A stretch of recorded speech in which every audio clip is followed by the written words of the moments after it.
Hello students, I hope आप सब बहुत अच्छे होंगे। और जैसे कि हम सबको पता है कि एग्ज़ाम डेज़ चल रहे हैं, कुछ बच्चों के चल रहे हैं, सीबीएसई बोर्ड के एग्ज़ाम्स आने वाले हैं एंड आई होप सभी की प्रिपरेशन जो है अच्छी चल रही होगी। उसी प्रिपरेशन में कुछ टॉपिक्स बच्चों को बार बार परेशान जो करते हैं, उनमें से एक टॉपिक है डीएनए रेप्लिकेशन। इसीलिए आज हम आपके लिए डीएनए रेप्लिकेशन की ही टॉपिक पर डिस्कशन करेंगे। तो आई होप ये वीडियो, ये टॉपिक, ये लेक्चर आप लोगों के लिए फ्रूटफुल होगा और इस लेक्चर के बाद हम सभी टाइप के क्वेश्चंस इस टॉपिक पर हैंडल कर पाएंगे। चलिए फिर स्टार्ट करते हैं हम अपना टॉपिक डीएनए रेप्लिकेशन। अब बच्चे, सबसे पहली बात हमारी आती है कि डीएनए रेप्लिकेशन है क्या। डीएनए रेप्लिकेशन, या मैं बोल दूं DNA कॉपिंग, DNA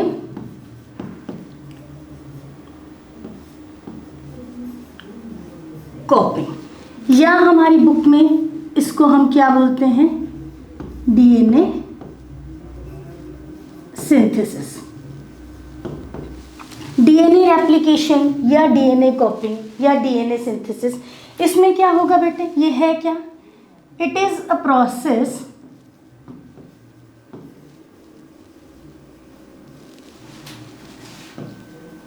in which DNA is copied and new DNA molecule gets synthesized। अब हम सभी के पास, हमारे सभी के न्यूक्लियस में या प्रोकैरियोट्स की बात करें तो उनके साइटोप्लाज्म में जेनेटिक मटेरियल डीएनए होता है बेटे। उस डीएनए की कॉपी हमारे लिए, कॉपी बनाना हमारे लिए क्यों रिक्वायरमेंट होती है, क्योंकि जब भी हम सेल को डिवाइड करेंगे या जब भी सेल डिवाइड होगा तो एक डीएनए कॉपी हम अपने पास रखेंगे और एक डीएनए कॉपी हमारे नेक्स्ट सेल में जाएगी। तो उसके लिए हमारा प्रोसेस डीएनए रेप्लिकेशन बहुत ही ज़रूरी है। डीएनए रेप्लिकेशन की जो स्कीम है या डीएनए रेप्लिकेशन की किस तरीके से हमारा डीएनए कॉपी होगा, यहाँ पर सेल में हमें क्या मिलता है। अगर हमारे पास पेरेंट सेल है, इस पेरेंट सेल में ये हमारे पास डीएनए होगा बेटे, ये हमारे पास क्या है,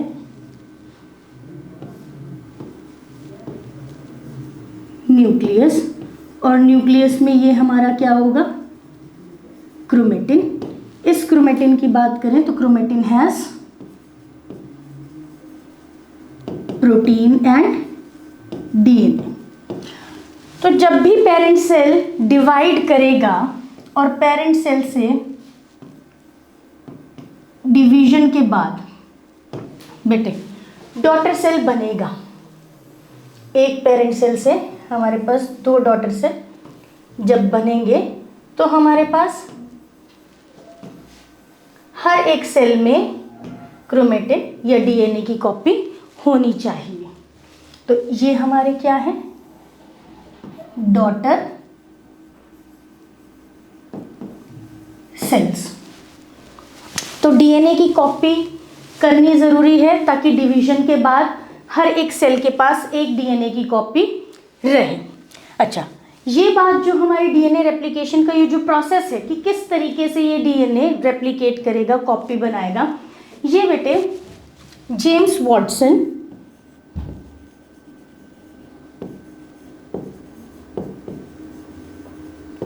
एंड फ्रांसिस क्रिक, ये दो साइंटिस्ट थे जिन्होंने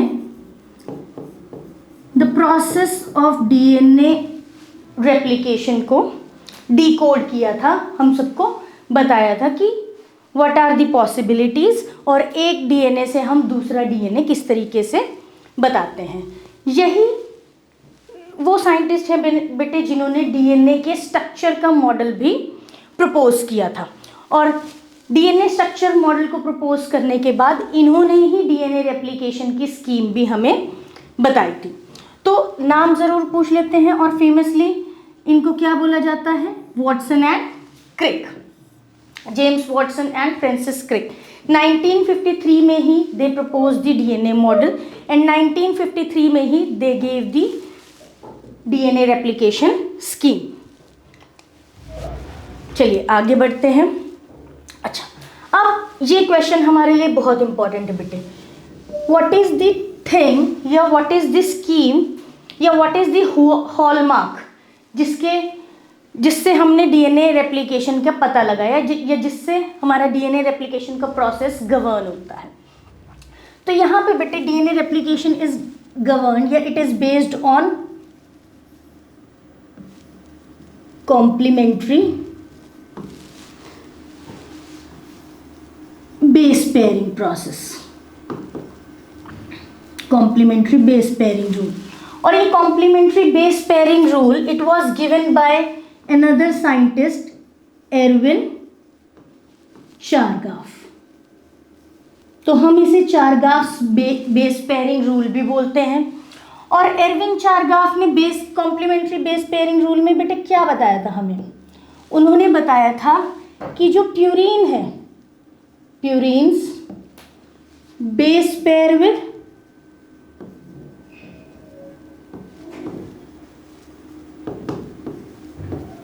पायरिमिडीन्स, प्यूरीन बेस पेयरिंग करते हैं पायरिमिडीन से। अगर हम बात करें बच्चे प्यूरीन की, तो हमारे पास डीएनए में कितने टाइप की प्यूरीन्स हैं बेटे? हमारे पास डीएनए में दो तरीके की प्यूरीन्स हैं, adenine which is represented by A and guanine which is represented by G. वहीं अगर पायरिमिडीन की बात करें तो यहाँ क्या आ जाएगा? साइटोसिन एंड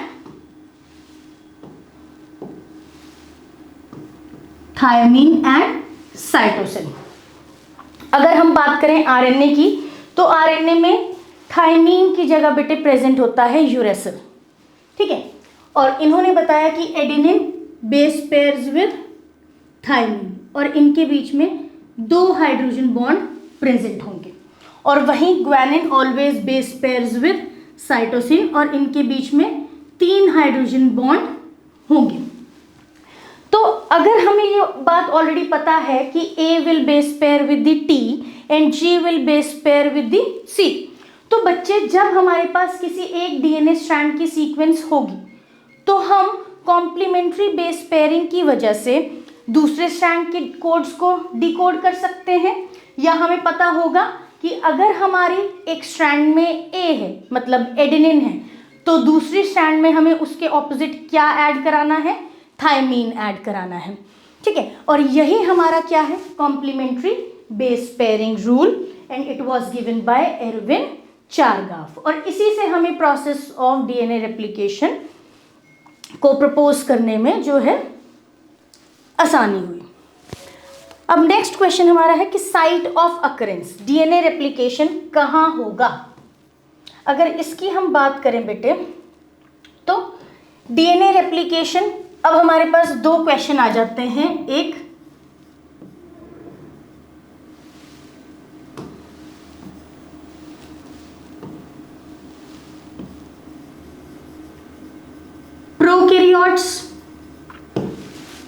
प्रोकैरियोट्स की बात करें तो साइट विल बी साइटोप्लाज्म, क्योंकि बेटे इनका जो जेनेटिक मटेरियल है, इनका जो डीएनए है वो साइटोप्लाज्म में ही प्रेजेंट रहेगा। तो जहां हमारा डीएनए प्रेजेंट रहेगा वहीं पर क्या होगी? डीएनए रेप्लिकेशन होगी। अगर हम यूकैरियोट्स की बात करें बच्चे,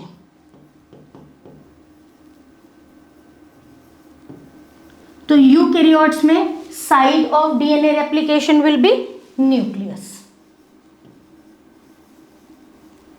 क्योंकि यूकैरियोट्स में DNA is present inside the nucleus in nucleoplasm. तो रेप्लिकेशन ऑफ डीएनए भी कहाँ होगा? न्यूक्लियस के अंदर ही होगा। टाइम ऑफ अकरेंस की बात करें बच्चे, तो प्रोकैरियोट्स में कब होगा? जस्ट बिफोर बाइनरी फिजन, ठीक है। हमें पता है बेटे जो बैक्टीरिया है वो बाइनरी फिजन मेथड से डिवाइड करते हैं, तो just before binary fission they will have to make the copy of the DNA so that they can distribute among the daughter cells. अगर वही हम यूकैरियोट्स की बात करें तो यूकैरियोट्स में बेटे special cell cycle cell division होता है, और हमें पता होना चाहिए कि सेल साइकिल के किस फेज में हमारे पास यहाँ पर डीएनए रेप्लिकेशन प्रोसेस होगा। तो यूकैरियोट्स में बेटे S phase of cell cycle जहां पर डीएनए रेप्लिकेशन होगा, and in fact this S stands for synthesis. तो यहां पर क्या होगा, सिंथेसिस ऑफ डीएनए।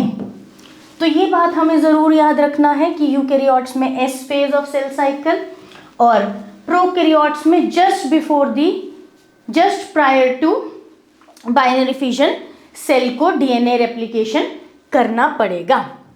अब बेटे नेक्स्ट बात हमें जो याद रखनी है वो क्या है, डीएनए रेप्लिकेशन एक सेमी कंजर्वेटिव प्रोसेस है। Now what does this semi conservative nature और प्रोसेस मीन्स। यहां पर क्या है बेटे, जैसे हमारे पास ये डीएनए है, अगर मैं इसे बोलूं पेरेंटल या पेरेंट डीएनए, तो बेटे डीएनए रेप्लिकेशन के बाद after DNA replication we will get 2 copies of DNA.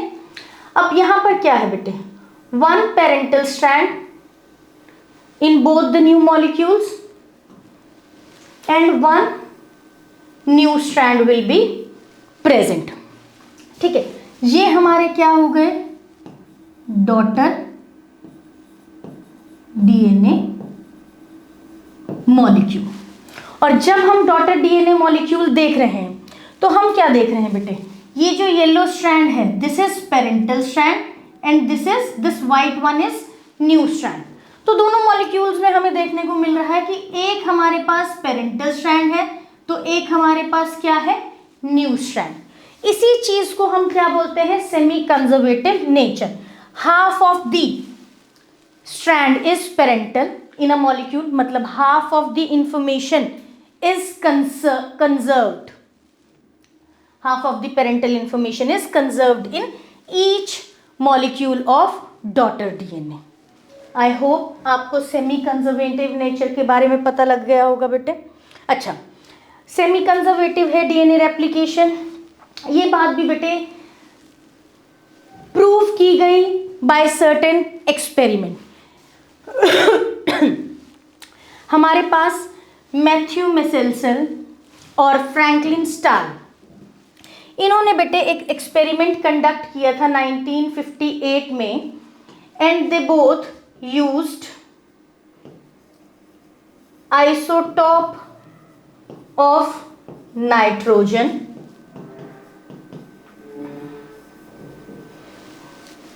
by using the isotope of nitrogen they traced the process and they came to conclusion that DNA replication is semi conservative in nature and their organism used was बच्चे E. coli। ये भी हमें याद रखना है, bacteria एस्टेरिचिया coli. फिर हम बात करते हैं next experiment, Taylor and some colleagues of Taylor, उन्होंने भी 1958 में कंडक्ट किया। अच्छा बच्चे, जो टेलर हैं हम याद रखेंगे, इन्होंने अपना एक्सपेरिमेंट किया था यूजिंग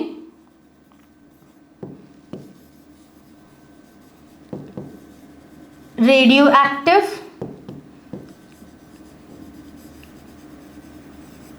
थायमिन। इन्होंने अपने एक्सपेरिमेंट के लिए क्या यूज किया था, रेडियो एक्टिव थायमिन। और इन्होंने जो अपना एक्सपेरिमेंट कंडक्ट किया था वो किस पे किया था बेटे, फाबा बी, या हम बोल दें वीसिया फाबा, इनका क्या है साइंटिफिक नेम। तो फाबा बीन पर using the radioactive thymine they prove that DNA replication was, या DNA replication is semi conservative in nature. I hope यहाँ तक सभी को क्लियर होगा बच्चे। अब चलिए आगे देखते हैं। अच्छा, अब बेटे हम प्रोसेस की डिटेल्स को डिस्कस करेंगे। सबसे पहले हमारे पास क्या है, रिक्वायरमेंट्स ऑफ डीएनए। अगर मुझे डीएनए की कॉपी बनानी है या सेल को डीएनए रेप्लिकेट करना है तो क्या कुछ रिक्वायरमेंट्स इस प्रोसेस के लिए चाहिए। पहली रिक्वायरमेंट की बात करें बेटे तो सबसे पहले तो हमें क्या चाहिए, डीएनए टेम्पलेट। सबसे पहले किसकी रिक्वायरमेंट है, डीएनए टेम्पलेट। टेम्पलेट बेटे हम उस स्ट्रैंड को बोलते हैं which provides the reading frame, जो अपने नाइट्रोजनस बेसिस को एक्सपोज रखकर कॉम्प्लीमेंट्री स्ट्रैंड बनाने के लिए रीड करने देगी। तो यहां पर डीएनए टेम्पलेट की बात करें तो both the parental strand will serve as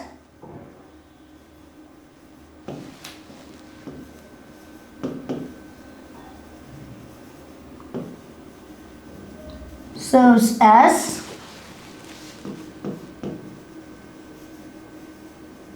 template strand। दोनों ही पेरेंटल स्ट्रैंड जो है टेम्पलेट स्ट्रैंड की तरह एक्ट करती है, क्योंकि दोनों ही स्ट्रैंड की बेटे हमें क्या बनानी है, कॉपी करनी है कॉम्प्लीमेंट्री बेस पेयरिंग रूल के बेसिस पर। अब हमारे पास टेम्पलेट आ गई। नेक्स्ट रिक्वायरमेंट जो हमारी रहेगी बेटे वो क्या है, हमें पूरी टेम्पलेट स्ट्रैंड में वो साइट चाहिए जहां पर डीएनए रेप्लिकेशन का प्रोसेस स्टार्ट हो सके।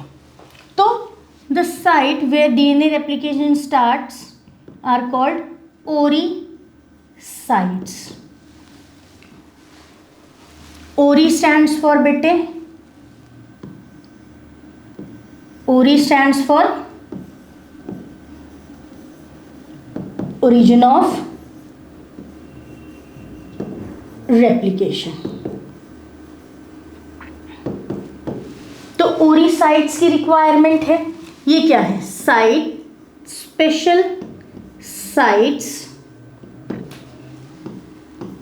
Where DNA replication starts, or we can say initiate। Origin of replication की अगर बेटे मैं बात करूं तो origin of replication ori site, they will be one in number in prokaryotes and there will be many ORI sites in eukaryotes। So ORI sites, one in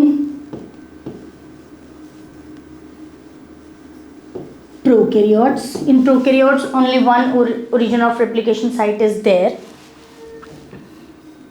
but in eukaryotes many ORI sites are present। तो again हमारे पास prokaryotes और eukaryotes में एक difference आ गया। पहला difference बेटे हमने किया था साइट ऑफ अकरेंस, दूसरा डिफरेंस हमने किया था टाइम ऑफ अकरेंस, कि किस टाइम पर किस फेज में लाइफ की या सेल के हमारे पास डीएनए रेप्लिकेशन होगा। तीसरा डिफरेंस क्या है हमारे पास, ओरिजिन ऑफ रेप्लिकेशन साइट। एक और बात हम याद रखेंगे, these sites are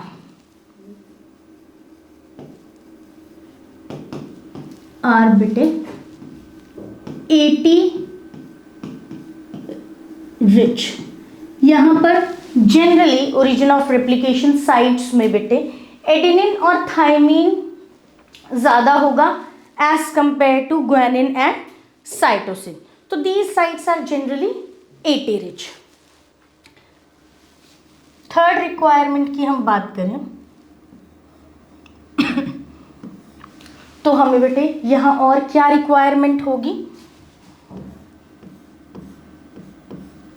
एनटीपीज की। Now NTP stands for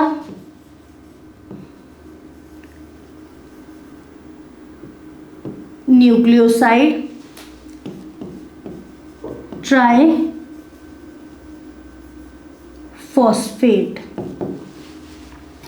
nucleoside triphosphates. NTPs की बात करें तो बेटे हमारे पास डीएनए में we have 4 types of NTPs. कौन सी? डी लगा लेते हैं हम for denoting it as DNA. DATP मतलब deoxyribonucleotide adenosine triphosphate.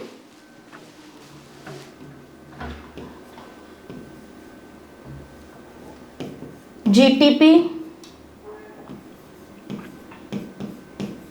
CTP and TTP. TTP के आगे बेटे हमें डी लगाने की कोई रिक्वायरमेंट नहीं है, क्योंकि हमें पता है कि thymine is only present in DNA and not in RNA. वहीं अगर हम बात करें आरएनए की, तो आरएनए के पास भी there are 4 types of NTPs, ATP, GTP, CTP and UTP. अब हमारा जो प्रोसेस है डीएनए रेप्लिकेशन, हम बच्चे डीएनए रेप्लिकेशन में we need to synthesise the DNA strand, लेकिन why we are writing ATP, GTP, CTP और टीटीपी, मतलब why we are telling about rNTPs? क्योंकि बेटे हमारी जो नेक्स्ट रिक्वायरमेंट है इस प्रोसेस के लिए वो क्या है, एक आरएनए प्राइमर। अगर मैं आरएनए प्राइमर की बात करूं तो आरएनए प्राइमर है क्या? RNA primer is 10 to 12 nucleotide long RNA molecule. बेटे 10 से 12 न्यूक्लियोटाइड लॉन्ग आरएनए मॉलिक्यूल को हम क्या बोलते हैं? RNA primer. And for synthesis of this RNA primer rNTPs मतलब ATP, GTP, CTP, UTP will be required. यहाँ हमें एक और बात बेटे जो याद रखनी है, ये जो हमारे एनटीपीज हैं, these एनटीपीज they serves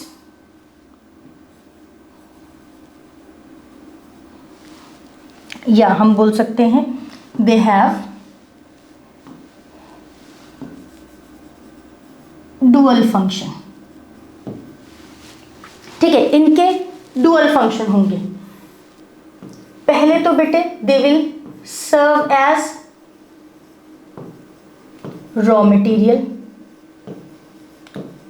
RNA primer बनाने के लिए या डीएनए स्ट्रैंड बनाने के लिए they will be serving as the raw material. Second, they will be providing energy, provide energy for process. DNA replication एक बहुत ही एनर्जी इंटेंस प्रोसेस होता है बेटे, high amount of energy is required for this process. तो जो हमारी ये न्यूक्लियोटाइड ट्राइफॉस्फेट हैं, ये रॉ मटेरियल के साथ साथ सर्व करने के साथ साथ बेटे they will also provide the energy. अगर हम सिर्फ एटीपी की बात करें तो यहाँ एडेनिन के साथ 3 फॉस्फेट ग्रुप लगा देंगे बेटे, तो हमारे पास क्या बन जाएगा? ये मॉलिक्यूल हमारा क्या होगा? एटीपी। और जब भी ये न्यूक्लियोटाइड बॉन्ड बनाएगा या अटैच होगा, तो बेटे ये terminal 2 phosphates comes out as organic molecules, और जहाँ जो ये ब्रेक बॉन्ड जो है बेटे ये ब्रेक होंगे, तो इन बॉन्ड की ब्रेकिंग से क्या रिलीज होगी, energy, and this energy will be utilized in the process of DNA replication. I hope यहाँ तक हमें बात क्लियर है। नेक्स्ट रिक्वायरमेंट की अगर हम बेटे बात करें, तो नेक्स्ट रिक्वायरमेंट हमारी क्या होगी, इस प्रोसेस के लिए हमें कुछ एंजाइम्स भी चाहिए होंगे। For this process of DNA replication we need certain types of enzymes. NCERT की बात करें तो बेटे वहां पर सिर्फ 2 तरीके के एंजाइम्स का डायरेक्ट नेम दिया हुआ है, अदरवाइज दे हैव मेंशन्ड कि there are many enzymes which are involved in this process. थोड़ा सा हम अपने एंजाइम्स पर डिस्कस कर लेंगे ताकि हमें आगे प्रोसेस समझने में बेटे इजी रहेगा।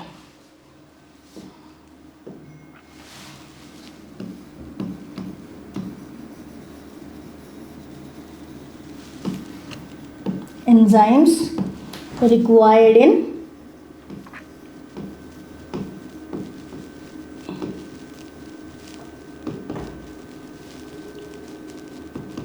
DNA replication.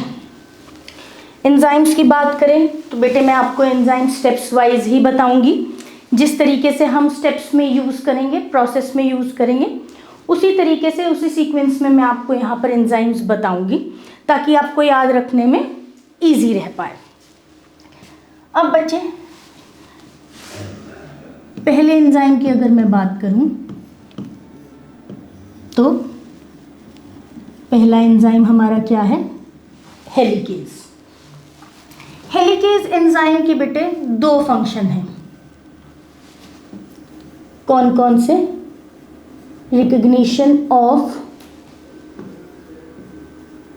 ओरिसाइट। सबसे पहले तो अगर हमें डीएनए रेप्लिकेशन प्रोसेस को स्टार्ट करना है तो हमारे पास वो एंजाइम होना चाहिए जो ओरिजिन ऑफ रेप्लिकेशन साइट को, ओरिसाइट को रिकग्नाइज कर सके, उस सीक्वेंस को रिकग्नाइज करके वहाँ पर बाइंड कर सके। तो वो काम कौन करता है बेटे, DNA helicase. DNA helicase recognize करेगा ओरिसाइट को और फिर वो क्या शुरू कर देगा, अनवाइंडिंग ऑफ डीएनए। डीएनए को अनवाइंड करना शुरू कर देगा, क्योंकि बेटे हमें डीएनए मॉलिक्यूल या हम बोलते टेम्पलेट डीएनए मॉलिक्यूल या पेरेंटल डीएनए मॉलिक्यूल अनवाइंडेड फॉर्म में चाहिए होगा। और ये अनवाइंडिंग भी एक ही टाइम पर पूरे डीएनए मॉलिक्यूल की नहीं होगी, क्योंकि बेटे ये बहुत ही क्या है, एनर्जी रिलीजिंग प्रोसेस है। Unwinding of DNA molecules occurs by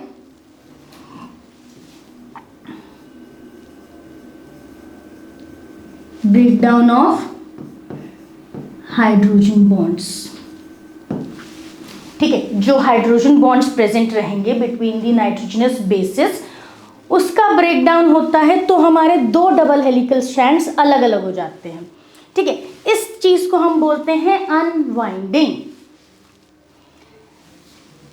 next enzyme की अगर हम बात करें, अब बेटे जब हमने अनवाइंडिंग ऑफ डीएनए मॉलिक्यूल कर लिया है तो हमें क्या रिक्वायरमेंट होगी कि जब तक मेरा ये प्रोसेस चले, जब तक मेरा ये डीएनए रेप्लिकेशन का प्रोसेस चले, ये अनवाइंडिंग स्टैंड की सिचुएशन कंडीशंस बेटे स्टेबल रहे। तो हमारे पास उसी के लिए क्या आएंगे, SSB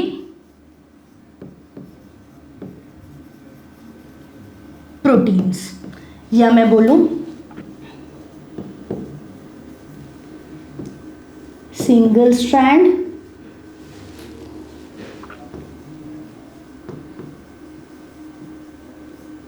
binding proteins.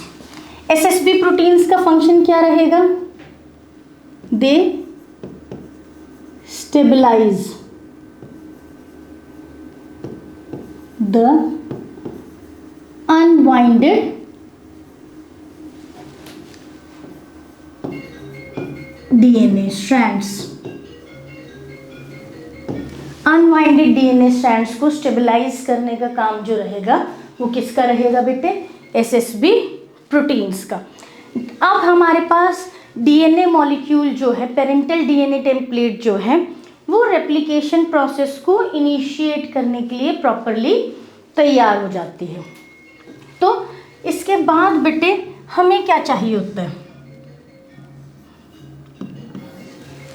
RNA primer. अच्छा, RNA प्राइमर क्या है ये तो हमने जान लिया कि एक सेगमेंट या एक 10 to 12 nucleotide long RNA molecule. लेकिन बेटे वो RNA प्राइमर बनाने के लिए we also require a enzyme जिसे हम क्या बोलते हैं? RNA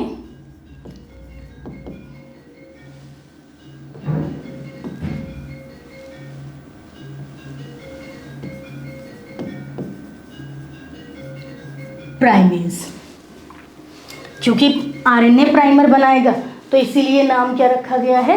RNA primase. RNA primase को हम RNA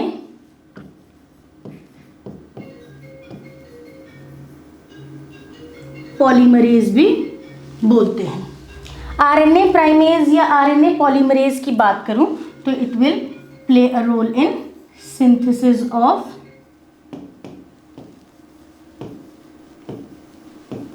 RNA प्राइमर। और बेटे हमें याद रखना है ये जो RNA प्राइमर है इसकी रिक्वायरमेंट क्यों होती है? RNA primer provides free OH group at 3' end for adding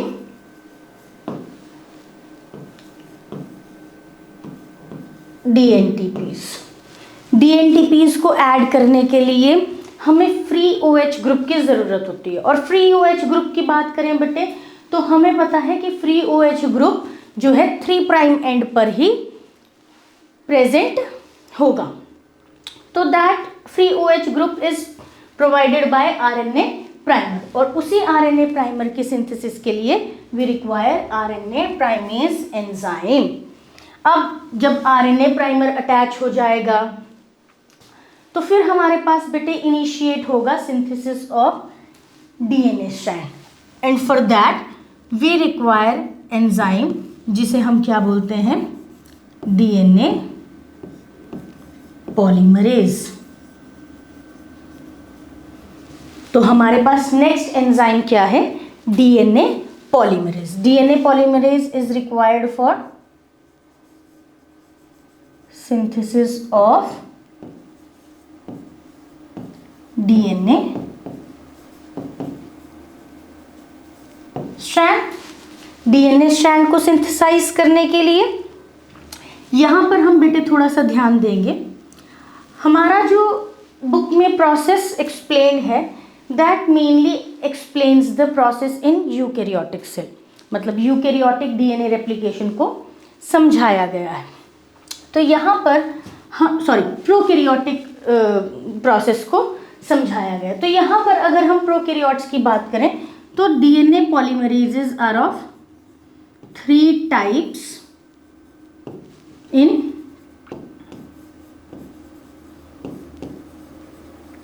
prokaryotes.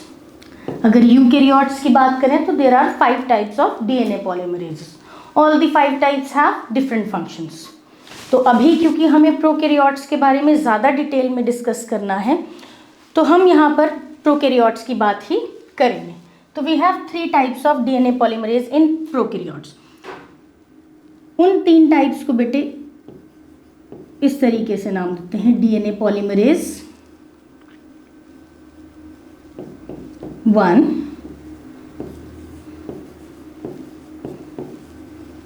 DNA polymerase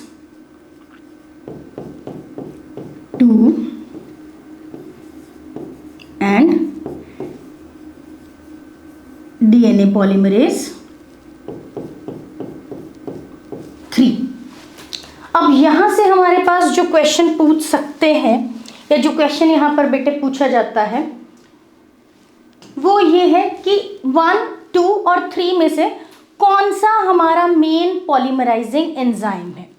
बेटे पॉलीमराइजेशन मतलब सिंथेसिस ऑफ डीएनए स्ट्रैंड तीनों के तीनों डीएनए पॉलीमरेजेस करने के लिए कैपेबल हैं, लेकिन बेटे रेट ऑफ पॉलीमराइजेशन तीनों ही डीएनए पॉलीमरेजेस का क्या है, डिफरेंट।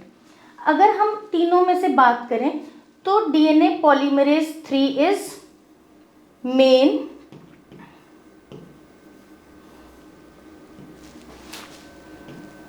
पॉलीमराइजिंग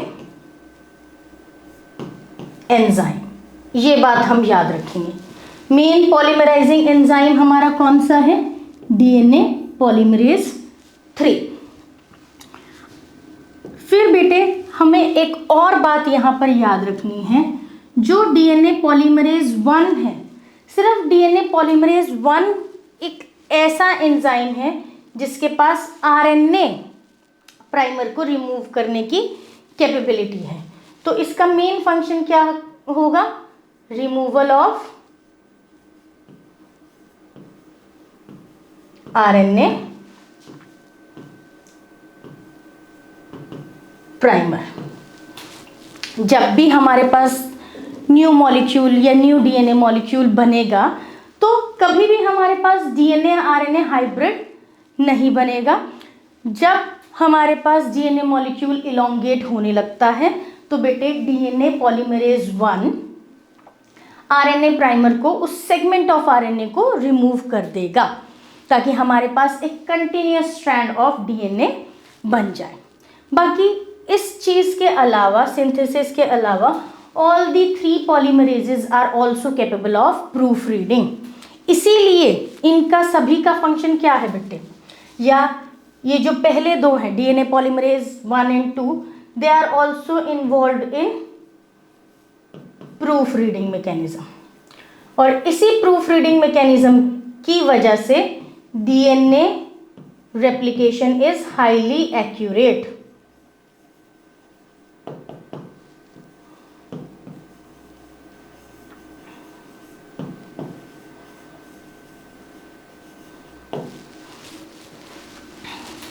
आई होप हमें यहाँ तक जो भी पॉइंट्स हमारे इम्पॉर्टेंट हैं वो समझ में आए होंगे, और किस तरीके के क्वेश्चंस बेटे यहाँ से पूछे जा सकते हैं वो भी मैंने आपको थोड़ा बताया है ना। चलिए अब आगे चलते हैं। नेक्स्ट पॉलीमरेज एंजाइम आ गया हमारे पास, आरएनए प्राइमर को रिमूव करने का एंजाइम आ गया। लेकिन बेटे जब आरएनए प्राइमर रिमूव होगा तो some gap will be created in the newly synthesized DNA molecule। तो उस गैप फिल करने के लिए हमारे पास एंजाइम होना चाहिए, और वो एंजाइम हमारा क्या है बेटे, डीएनए लाइगेज। डीएनए लाइगेज किस में हेल्प करता है, हेल्प इन गैप फिलिंग।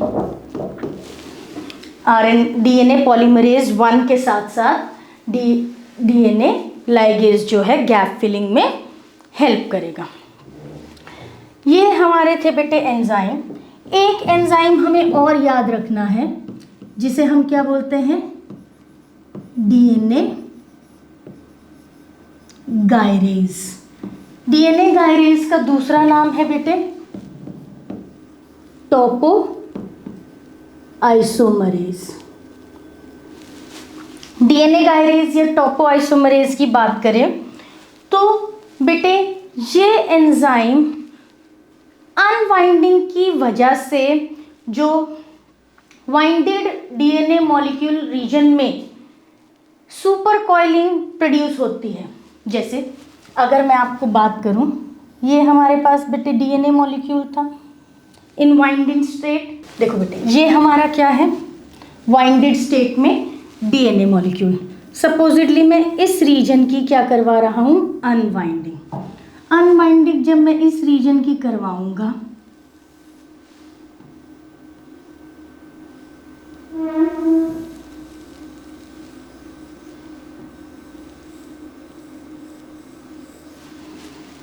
तो इस अनवाइंडिंग की वजह से यहां पर अनवाइंडिंग हो रही है बेटे, तो इस अनवाइंडिंग की वजह से हम देख रहे हैं कि इस अनवाइंडेड रीजन के आसपास का जो रीजन है, आसपास का जो डीएनए स्ट्रैंड है, उसमें वाइंडिंग या हम बोले कॉइलिंग इंक्रीज्ड। यहां पर क्या होता है, कॉइलिंग या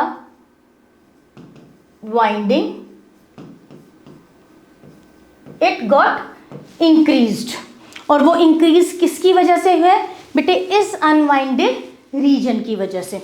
और इस इंक्रीज्ड वाइंडिंग को हम बोलते हैं सुपर कॉइलिंग। और बेटे ये सुपर कॉइलिंग की वजह से there can be tension in the DNA strand, और उस टेंशन की वजह से ये डीएनए स्ट्रैंड जो है ब्रेक हो सकता है।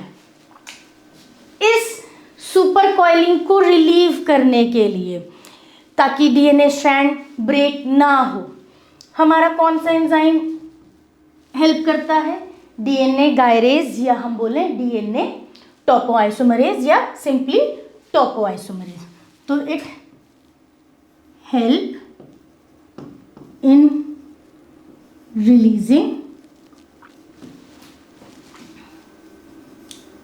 Super coiling. I hope super coiling क्या है ये हम समझ गए हैं। और इस सुपर कॉइलिंग का जो नुकसान है वो क्या है, डीएनए स्ट्रैंड का ब्रेकडाउन हो जाना। दूसरी बात बेटे, हमें ये भी बिल्कुल समझ में आ गया है कि हमारे पास इस सुपर कॉइलिंग को रिलीज करने के लिए जो एंजाइम रोल प्ले करेगा वो क्या है, डीएनए गायरेज।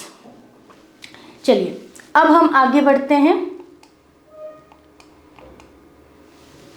चलिए बेटे, अब हमें डिस्कस करना है अपना process of DNA replication.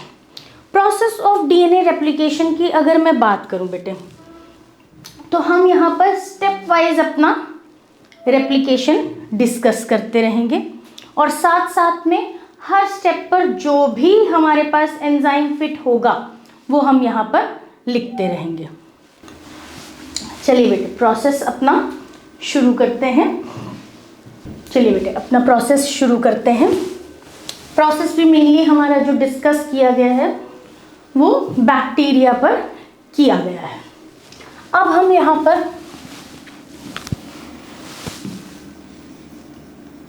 Bacteria की बात करें, ये जो बैक्टीरिया लिया गया है दैट इज इकोलाई। इकोलाई या बैक्टीरिया की अगर हम बात करें तो उसका जो डीएनए होता है वो कैसा होता है बेटे, डबल स्ट्रैंडेड सर्कुलर डीएनए। अगर मैं बनाऊं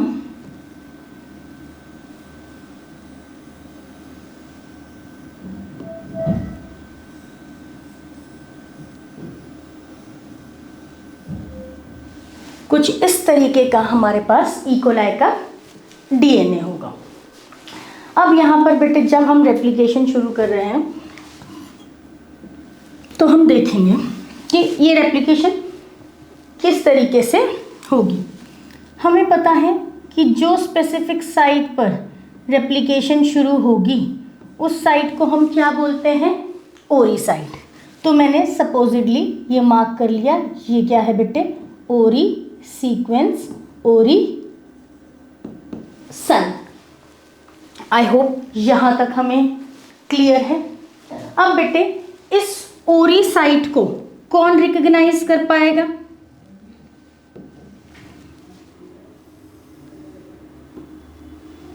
ओरी site is recognized by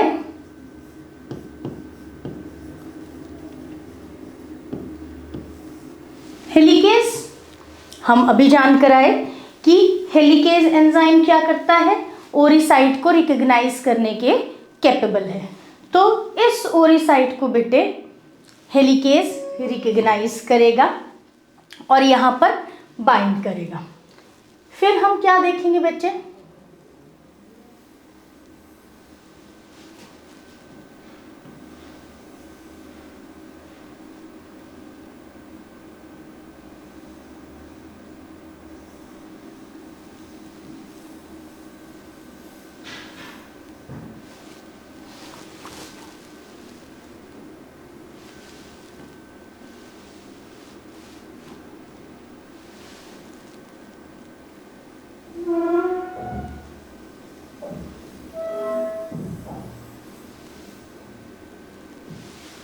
helicase ने ओरी साइट को रिकॉग्नाइज किया, वो वहां पर बाइंड किया,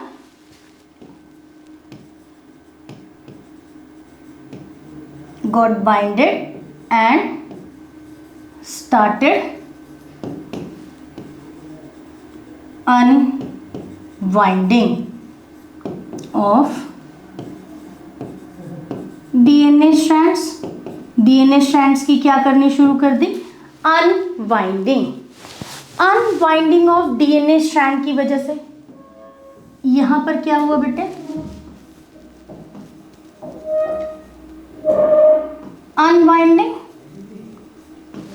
अनवाइंडिंग हुई डीएनए स्ट्रैंड्स की। अब ये जो अनवाइंडिंग हुई तो यहां पर इस अनवाइंडिंग की वजह से ये क्या हुआ बेटे, लेड टू फॉर्मेशन ऑफ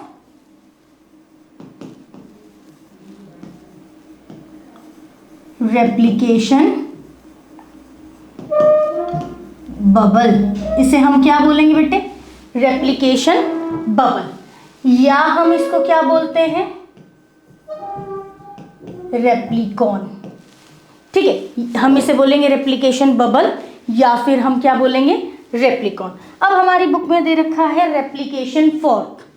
अगर बच्चे हम इस रेप्लिकॉन या रेप्लिकेशन बबल का हाफ पोर्शन कंसीडर करते हैं, ये पोर्शन कंसीडर करते हैं या ये पोर्शन कंसीडर करते हैं बेटे, और इस पोर्शन को मैं एनलार्ज करके यहाँ देखूंगा तो मुझे किस तरीके का पोर्शन मिलेगा,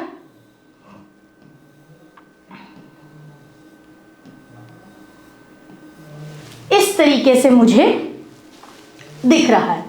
ये जो बेटे हमारे पास यहाँ है इसको हम क्या बोलते हैं, रेप्लिकेशन फॉर्क। ये हमारे पास क्या है, रेप्लिकेशन फॉर्क। तो अगर हमारे पास ये क्वेश्चन आए कि एक रेप्लिकेशन बबल में या एक रेप्लिकॉन में कितने बेटे रेप्लिकेशन फॉर्क मिलेंगे, तो आंसर विल बी 2। तो मैं यहां लिख देती हूं, 1 replicon has 2 replication forks, एक ये और दूसरा ये। Half of replicon is called replication fork. तो अब हम ये बोल सकते हैं कि जो हमारे पास यहाँ पर हेलिकेज एंजाइम है, इस हेलिकेज एंजाइम ने ओरी साइट को रिकॉग्नाइज किया, अनवाइंडिंग ऑफ डीएनए स्ट्रैंड किया, जिसकी वजह से क्या हुआ, resulted in formation of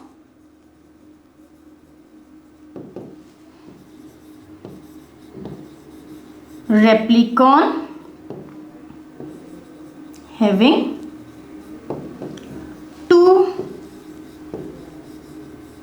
replication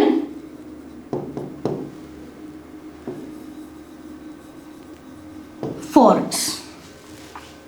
अब बेटे हमें यहाँ एक और बात जो समझनी है, वो क्या समझनी है, यहाँ पर बेटे जो सिंथेसिस होगी हमारी इस रेप्लिकेशन फॉर्क में, इस डायरेक्शन में, और दूसरे रेप्लिकेशन फॉर्क में दूसरे डायरेक्शन में, तो जो हमारे पास यहाँ रेप्लिकॉन बना है या ये रेप्लिकेशन बबल जो बनता है, यहाँ पर बेटे सिंथेसिस क्या होगी, बाय डायरेक्शनल। तो हमें यहाँ पर एक और बात याद रखनी है, स्टार करके, है ना, रेप्लिकेशन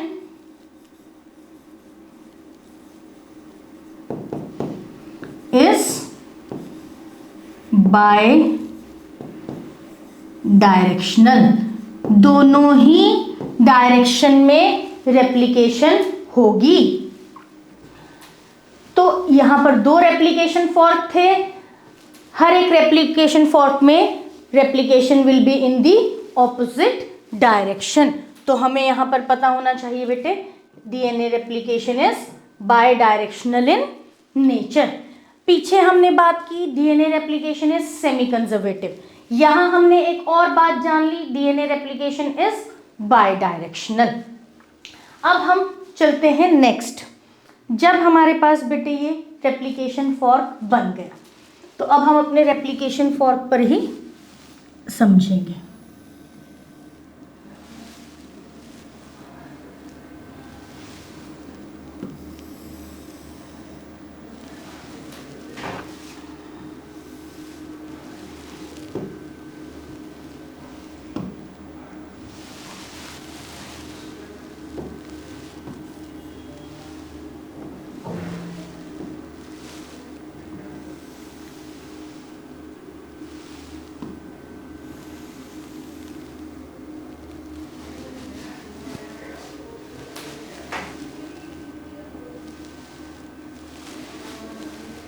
ये हमने क्या बना दिया है बेटे, एक रेप्लिकेशन फॉर्क। यहाँ अगर मैं बात करूँ, अगर ये हमारे पास 5 प्राइम एंड है, तो ये हमारे पास क्या होगा, 3 प्राइम एंड। और क्योंकि हमें पता है डीएनए की जो स्ट्रैंड्स होंगे दे आर एंटी पैरेलल, तो सेकेंड स्ट्रैंड का ये क्या होगा बेटे, 3 प्राइम एंड, और ये क्या होगा, 5 प्राइम एंड। आई होप यहाँ तक क्लियर है। यहाँ पर हमारे नाइट्रोजनस बेसिस क्या है, स्ट्रैंड कैसी है, वाइंडेड, तो नाइट्रोजनस बेसिस क्या है, आपस में हाइड्रोजन बॉन्ड यहाँ पर इनके बना हुआ है। यहाँ पर हमारे नाइट्रोजनस बेसिस के बीच में हाइड्रोजन बॉन्ड क्या हो गया बेटे, ब्रेक। तो इस तरीके से हमारे पास ये क्या बन जाएगा, रेप्लिकेशन फॉर्क। अच्छा, ये रेप्लिकेशन फॉर्क किसकी वजह से बना था, यहाँ पर ओरी साइट को जिसने पहचान लिया था वो हमारा एंजाइम, जिसको हम क्या बोलते हैं, हेलिकेज। तो ये हमारे पास कौन सा एंजाइम है, हेलिकेज। हेलिकेज आगे मूव करता रहेगा, अनवाइंडिंग ऑफ डीएनए स्ट्रैंड होता रहेगा। तो helicase will move in this direction. अब बेटे जब हमारे पास हेलिकेज आ गया, अनवाइंडिंग ऑफ डीएनए हो गई, फॉर्मेशन ऑफ रेप्लिकेशन फॉर्क हो गई, तो ये जो अनवाइंडेड रीजन है इसको स्टेबलाइज करने के लिए यहाँ पर क्या अटैच होंगे, हमारे पास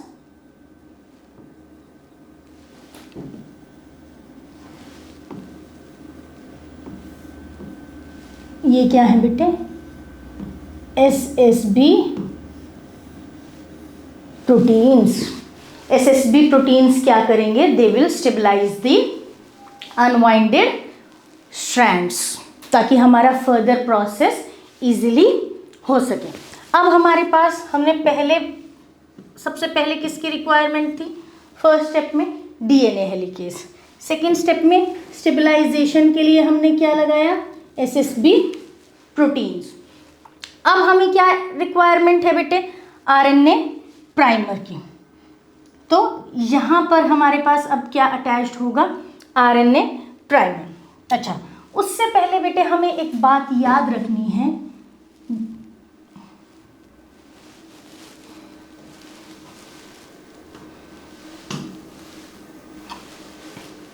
हमें यहाँ पर एक बात ज़रूर पता होना चाहिए बेटे सभी को, कि जो सिंथेसिस है, सिंथेसिस ऑफ डीएनए, या मैं आरएनए, चाहे डीएनए की बात करें चाहे हम आरएनए की बात करें, मतलब कोई भी तरीके का न्यूक्लिक एसिड हो, सिंथेसिस ऑफ आरएनए और डीएनए, इट ऑलवेज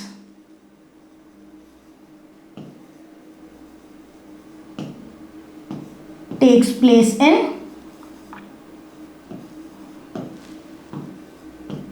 5' to 3'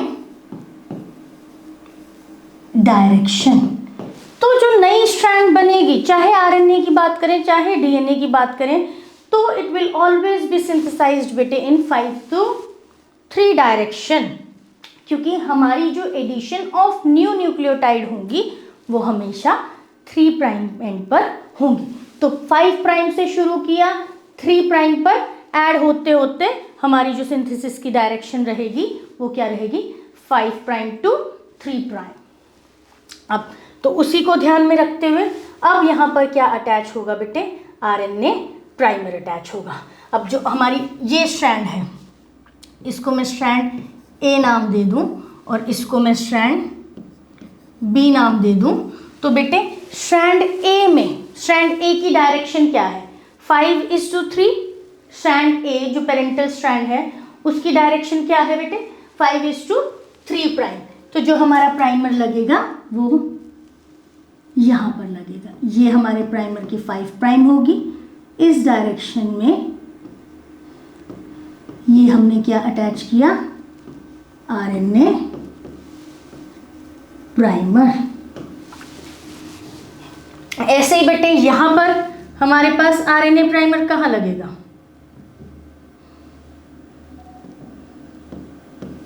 5 और ये इसका 3' है, क्योंकि पेरेंटल स्ट्रैंड क्या है, ये 3' है और ये 5' है। अब यहाँ बेटे हमें एक बात समझनी पड़ेगी, जिस डायरेक्शन में हमारा हेलिकेज मूव करता है, ठीक है, एक स्ट्रैंड जिस डायरेक्शन में हमारा हेलिकेज मूव कर रहा है उस डायरेक्शन में अनवाइंडिंग होगी।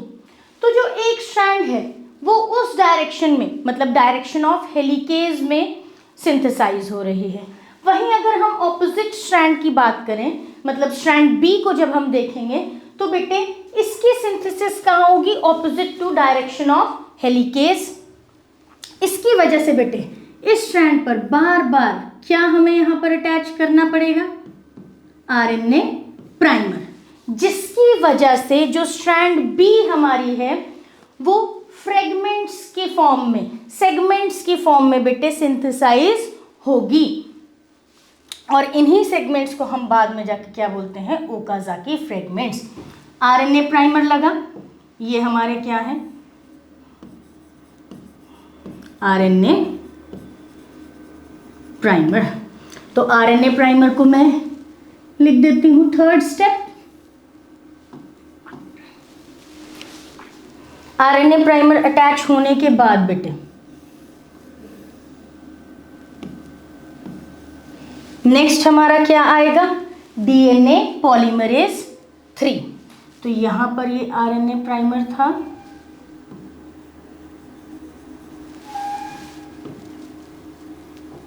अब हमारे पास क्या आएगा, DNA polymerase 3।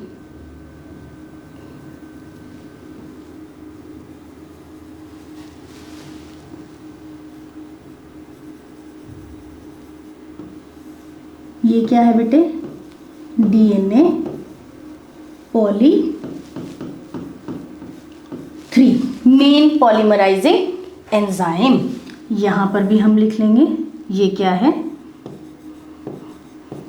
DNA polymerase 3, step number 4। आई होप यहाँ तक हम सबको क्लियर है। अब डीएनए पॉलीमरेज जब आएगा तो वो क्या करेगा, extension of these RNA primer.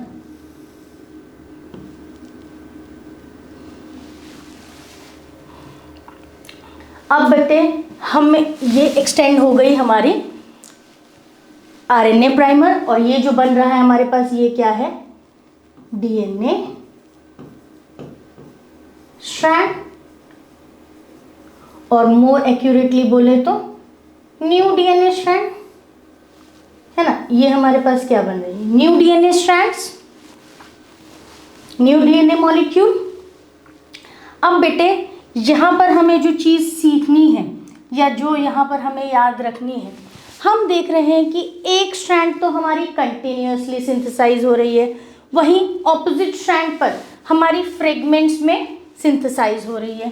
तो यहाँ पर ये जो स्ट्रैंड ए है, ये क्या सिंथेसाइज हो रही है, synthesized in continuous manner,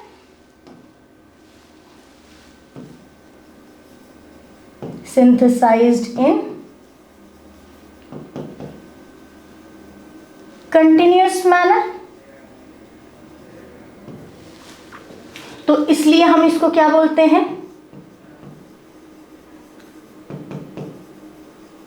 continuous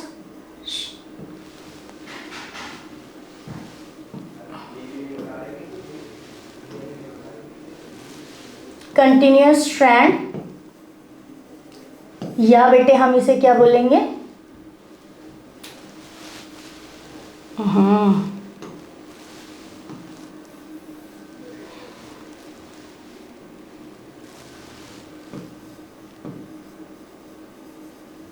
leading strand, continuous strand, या हम क्या बोलेंगे, लीडिंग स्ट्रैंड। वहीं अगर हम स्ट्रैंड बी की बात करें, है ना, तो बेटे स्ट्रैंड बी में हम क्या देख रहे हैं कि small small fragments are synthesized, है ना। ये क्या है,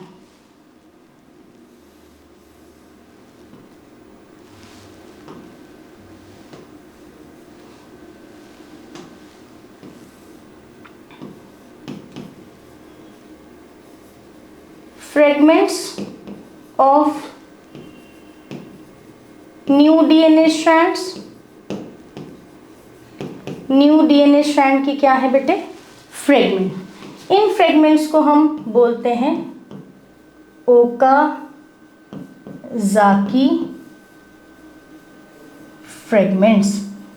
एक साइंटिस्ट थे ओकाज़ाकी, उन्होंने ये फ्रेगमेंट्स डिस्कवर की थी, ऑब्जर्व की थी, तो इसलिए बेटे हम इनको क्या बोलते हैं, ओकाज़ाकी फ्रेगमेंट्स। क्या हमें यहाँ तक बात क्लियर है।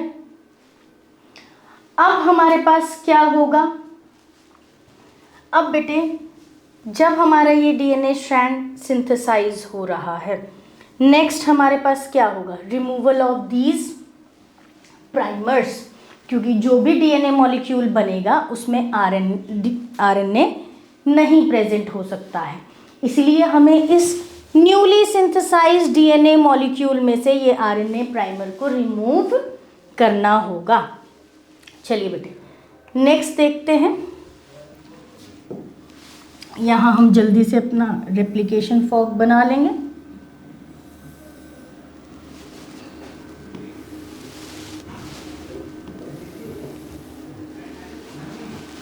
ये हमारा 5 प्राइम एंड था, ये हमारा 3 प्राइम एंड था, ये बचे 3 प्राइम एंड, तो ये 5 प्राइम एंड। हमें याद है कि हेलिकेज जो है हमारा, हेलिकेज वो इस डायरेक्शन में मूव कर रहा है ना बेटी। यहाँ पर हमारी वाइंडेड स्ट्रैंड पोर्शन, ये हमारे अनवाइंडेड पोर्शन,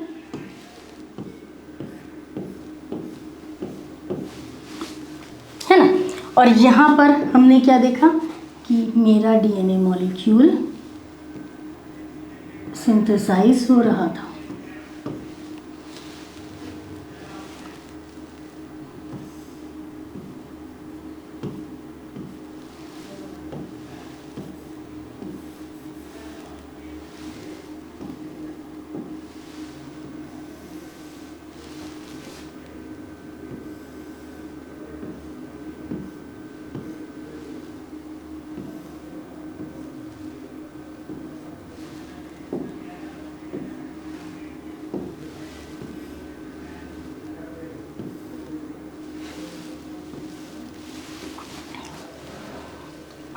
तरीके का कुछ हमारे पास था। ये क्या है बेटे हमारे पास? आरएनए प्राइमर, सेम हमारे दूसरे स्ट्रैंड में। और ये हमारे पास क्या है? New DNA strand. अब जब हमारी न्यू डीएनए स्ट्रैंड सिंथेसाइज हो रही है तो यहाँ पर बेटे अब क्या होगा? हमारे पास आरएनए प्राइमर हमें रिमूव करवाना है। और आरएनए प्राइमर अगर हमें रिमूव करवाना है तो यहाँ पर बेटे हमें किस चीज़ की ज़रूरत पड़ेगी? एंजाइम की ज़रूरत पड़ेगी। और यहाँ पर कौन सा एंजाइम रोल प्ले करेगा?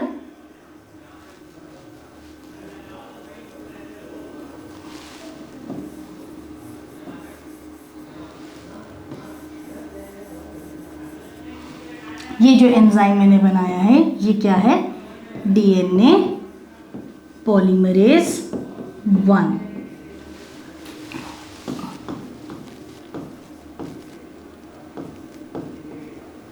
पॉली 1, सिर्फ बेटे डीएनए पॉलीमरेज 1 के पास ही एबिलिटी है to remove the RNA primer. ये क्या करेगा?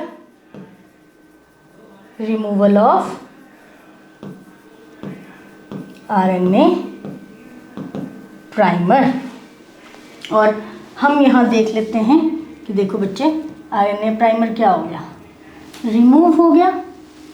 यहाँ से आरएनए प्राइमर रिमूव कर दीजिए। और जब आरएनए प्राइमर यहाँ से रिमूव हो जाएगा तो यहाँ पर हमारे पास क्या होगा बेटे? यहाँ पर इसके साथ ये क्या होगा? ये कौन सा एंजाइम है हमारा? DNA ligase. डीएनए लाइगेज क्या करेगा बेटे? ये स्ट्रैंड को सिंथेसाइज करा देगा। और ये जो गैप्स क्रिएट हुए थे इन गैप्स को क्या कर देगा? फिल कर देगा। तो यहाँ पर ये जो हमारे पास आया डीएनए लाइगेज, इसने क्या किया? fill the gaps created due to removal of RNA primer and ligated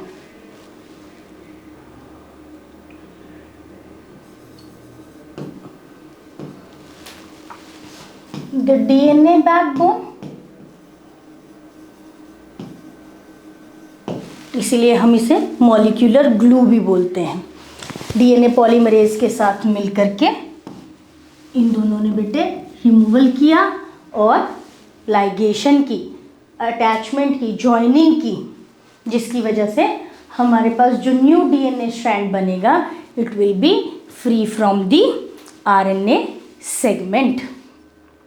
I hope यहाँ तक सबको क्लियर है।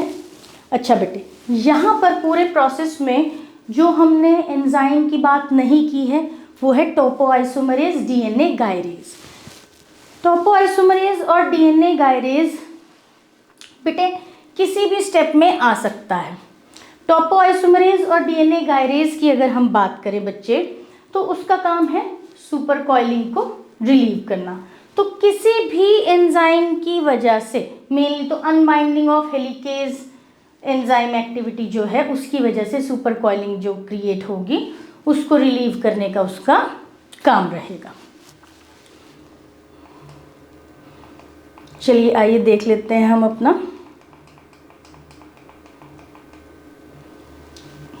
देखिए बेटे, ये हमारे पास एक डायग्राम है जिससे शायद आपको और ज़्यादा थोड़ा समझ में आएगा, है ना बेटे। अब यहाँ पर देखिए, ये हमारा DNA strand, parental DNA strand, और यहाँ पेरेंटल डीएनए स्ट्रैंड पर बेटे सबसे पहले कौन बाइंड करता है? हमारे पास हेलिकेज। हमने अभी रिवाइज कर लेना है। सबसे पहला हमारा स्टेप क्या है? Binding of helicase. हेलिकेज के दो काम है बेटे, अनबाइंड करना और रिकग्नाइज करना। जैसे ही हमारे पास ये बाइंड किया, अनवाइंड की इसने स्ट्रैंड्स की, फिर हमें ये जो स्ट्रैंड्स है ये अनवाइंडेड कंडीशंस में ही चाहिए, और for stabilising it in the unwinded state we require single strand binding proteins. तो सेकेंड स्टेप में हमारा क्या आ जाएगा, सिंगल स्ट्रैंड बाइंडिंग प्रोटीन्स। तो ये जो हमें दिख रहा है ये हमारे क्या है, सिंगल स्ट्रैंड बाइंडिंग प्रोटीन्स। इसके बाद बेटे हमारे पास क्या अटैचमेंट होनी थी, प्राइमर की अटैचमेंट होनी थी। यहाँ पर ये देखिए, ये क्या है बेटे, प्राइमर। प्राइमर की अटैचमेंट, ये प्राइमर की सिंथेसिस के लिए वी रिक्वायर प्राइमेज एंजाइम। तो ये हमारे पास क्या है, आरएनए, ये हमारे पास है आरएनए प्राइमेज और ये है आरएनए प्राइमर। यहां पर बेटे हमारे पास एक स्ट्रैंड पर एक ही आरएनए प्राइमर लगता है, वो स्ट्रैंड जो कंटिन्यूअसली सिंथेसाइज हो रही है in the direction of helicase, और उस स्ट्रैंड को हम क्या बोलते हैं, लीडिंग स्ट्रैंड। लेकिन ऑपोजिट स्ट्रैंड पर मल्टीपल आरएनए प्राइमेज लगाने पड़ते हैं और opposite strand is called as lagging strand, जिसमें हमारे पास ओकाजाकी फ्रेगमेंट्स सिंथेसाइज होते हैं। प्राइमर लगने के बाद थर्ड स्टेप हमारा क्या था बेटे, थर्ड स्टेप हमारा क्या था, प्राइमर लगने के बाद we will have main polymerizing enzyme DNA polymerase 3। oh sorry, third step was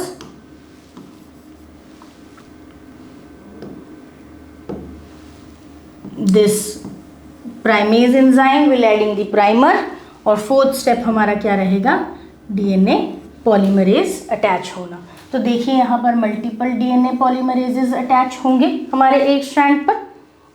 इसके बाद बेटे डीएनए पॉलीमरेज हमारे सिंथेसाइज करता रहेगा, एक लीडिंग वे में और एक लैगिंग वे में। ये हमारा थर्ड स्टेप और डीएनए पॉलीमरेज हमारा फोर्थ स्टेप, ठीक है। One is leading another is lagging, तो यहाँ पर भी क्या लिख देते हैं, फोर्थ स्टेप। अब बेटे जैसे हमारा डीएनए मॉलिक्यूल सिंथेसाइज हो गया, अब हमारे पास प्रॉब्लम क्या है, रिमूवल ऑफ प्राइमर। हमें प्राइमर को रिमूव करना है और removal of primer will be done by DNA polymerase 1। तो नेक्स्ट स्टेप में हमारा क्या आ जाएगा, फिफ्थ स्टेप में DNA polymerase 1। DNA polymerase 1 will remove the primer, primer को रिमूव करेगा बेटे ये, और फिर डीएनए लाइगेज जो है गैप को फिल करेगा। तो सिक्स स्टेप में हमारे पास क्या आ जाएगा, DNA ligase for filling the gaps. I hope ये प्रोसेस हमें समझ में आया और हम इस प्रोसेस को कि जितने भी क्वेश्चन होंगे अब वो हम टैकल कर पाएंगे। ये बेटे जो ऊपर एक हमारे पास फोटोग्राफ दे रखी है, ये हमारा क्या है, एक रेप्लिकॉन या रेप्लिकेशन बबल, और इसको अगर हम हाफ कर देंगे तो इसका हाफ पोर्शन क्या होगा, रेप्लिकेशन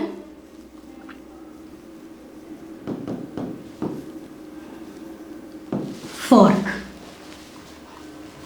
चलिए, अगर हमें अपने टॉपिक में क्लियरेंस है, अगर हमें ये टॉपिक क्लियर हो गया है, तो बेटे आइए डिस्कस करते हैं कुछ क्वेश्चंस। तो चलिए हम अपना पहला क्वेश्चन डिस्कस कर लें। The DNA replication occurs in semi conservative manner, which means, देखिए डीएनए रेप्लिकेशन सेमी कंजर्वेटिव में है, इसका मतलब मैंने बताया था कि जो नया डीएनए स्ट्रैंड बनेगा उसमें बेटे नया डीएनए स्ट्रैंड जो बना है, डीएनए मॉलिक्यूल जो बना है, डॉटर डीएनए मॉलिक्यूल, उसमें एक पेरेंटल स्ट्रैंड होगी और एक नई डीएनए स्ट्रैंड होगी। तो आइए ऑप्शन देखते हैं, 2 daughter cells with 1 consisting of double helix parental DNA, other have newly synthesized DNA. नहीं बेटे, cells नहीं, 2 daughter cells each consist of 1 parental strand and 1 newly synthesized strand. This one is correct. Next option, 2 daughter cells each consist of half parental और half newly synthesized cell बेटे कभी भी नहीं होगा. तो आई होप ये question हमें clear है. तो इसका जो ऑप्शन बनेगा वो बनेगा option B. Next question discuss करते हैं बेटे हम. Which of the following are the characteristic feature of DNA replication. चलिए आइए देखते हैं. DNA replication is template directed. Correct बेटे, we require template for DNA replication. DNA replication require short RNA primer. Correct. DNA replication is highly accurate. Correct. मैंने बताया था बेटे DNA polymerase synthesise करने के साथ साथ प्रूफ रीडिंग का काम भी करते हैं. न्यूली सिंथेसाइज्ड स्ट्रैंड को बेटे चेक करेंगे वो टाइम टू टाइम, ताकि कॉपिंग में कोई भी अगर एरर हो तो उसको करेक्ट किया जा सके. और यही मैकेनिज्म हमारे प्रोसेस को की जो एक्यूरेसी है वो इंक्रीज कर देता है. चलिए, तो ऑप्शन क्या बन जाएगा? All of the above. All the statements are the characteristic feature of DNA replication. Next question हमारा क्या बोल रहा है बेटे? In prokaryotes DNA replication begins at a single site. देखिए, ये बात हमने पहले ही करी थी. प्रोकैरियोट्स में ओरिजिन ऑफ रेप्लिकेशन कितना होता है? ओनली 1. ये बात भी हमने की है बेटे. That is rich in 80 nucleotide sequence where 2 strands unwind and separate. The ATP dependent process is catalyzed by protein known as. वो कौन सा एंजाइम है बेटे जो ओरिजिन ऑफ रेप्लिकेशन को रिकग्नाइज करेगा, बाइंड करके अनवाइंड करेगा? वो एंजाइम हमारा क्या है? हेलिकेज. नेक्स्ट क्वेश्चन देखते हैं. The short strand of dash primer required for replication of DNA. बेटे कौन सा प्राइमर हमें चाहिए होता है? RNA primer. तो आंसर क्या हो जाएगा हमारे पास? Option B. नेक्स्ट क्वेश्चन हम देखते हैं. As the 2 strands of double helix are separated, the supercoiling interferes with the further unwinding of DNA. Which of the following enzyme makes the break in a strand of DNA and release the supercoiling and facilitates the replication? तो यहाँ पर हमारे पास question क्या है? Release of सुपरकॉइलिंग कौन सा enzyme करेगा? तो बेटे हमें पता है डीएनए गायरेज, या उसी का दूसरा नाम क्या है? टोपोआइसोमरेज. तो टोपोआइसोमरेज या DNA gyrase helps in releasing the supercoiling. I hope ये क्वेश्चन हमें क्लियर है.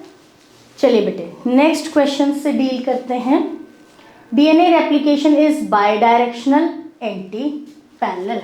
बिल्कुल बायडायरेक्शनल होती है और जो सिंथेसाइज्ड होंगी हमारी strands they will be antiparallelly arranged.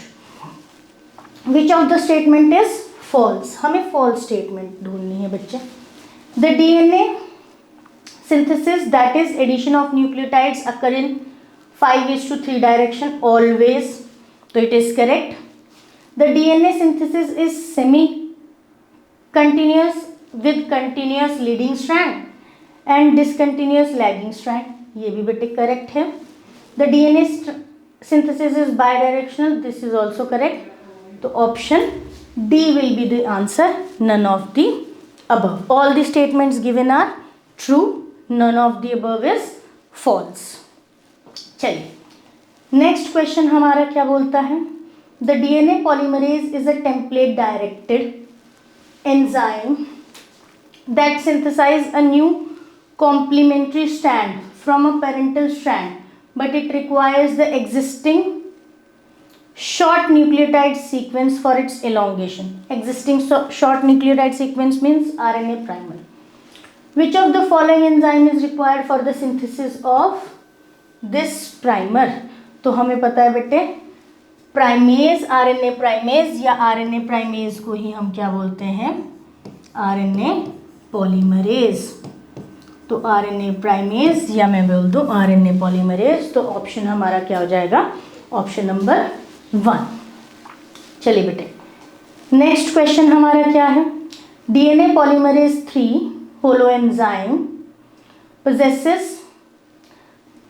DNA polymerase 3 बेटे हमारे पास polymerisation activity only, not only, ये हो जाएगा correct because of this only. 3:5 direction endonuclease activity, endonuclease activity नहीं होती बेटे। 3:5 exonuclease activity and polymerase activity, this option is correct बच्चे। 5:3 पॉलीमरेज एक्टिविटी, तो ऑप्शन हमारा आ जाएगा ऑप्शन नंबर 3।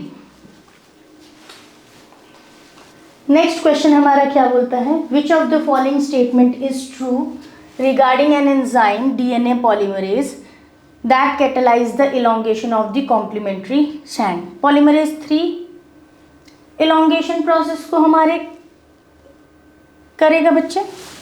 ऑप्शन ए क्या है, DNA polymerase 3 is highly processive enzyme, correct. True ढूंढना है हमें, तो first statement is true. DNA polymerase 3 possesses 5:3 polymerase activity required for elongation, correct.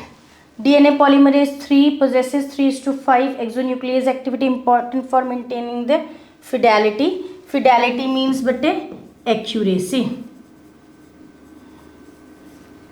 तो ये भी हमारा क्या है, करेक्ट।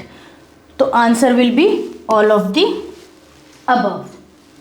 आई होप ये क्वेश्चन भी हमें क्लियर है। नेक्स्ट बेटे, in prokaryotes RNA primer from the lagging strand is removed and replaced by DNA sequence. This process is catalysed by an enzyme. Removal of RNA primer कौन करेगा बेटे, हमारे पास DNA polymerase 1 which possess 5:3 exonuclease activity। सिर्फ और सिर्फ RNA polymerase 1 के पास ही बेटे क्या होती है, 5:3 एक्सोन्यूक्लियस एक्टिविटी, जिसकी वजह से सिर्फ डीएनए पॉलीमरेज ही हमारे पास प्राइमर रिमूवल का काम कर सकता है। तो answer will B DNA polymerase 1। Okay, thank you for today बच्चे। आई होप ये क्वेश्चन प्रैक्टिस और ये टॉपिक आपके लिए अब क्लियर होगा।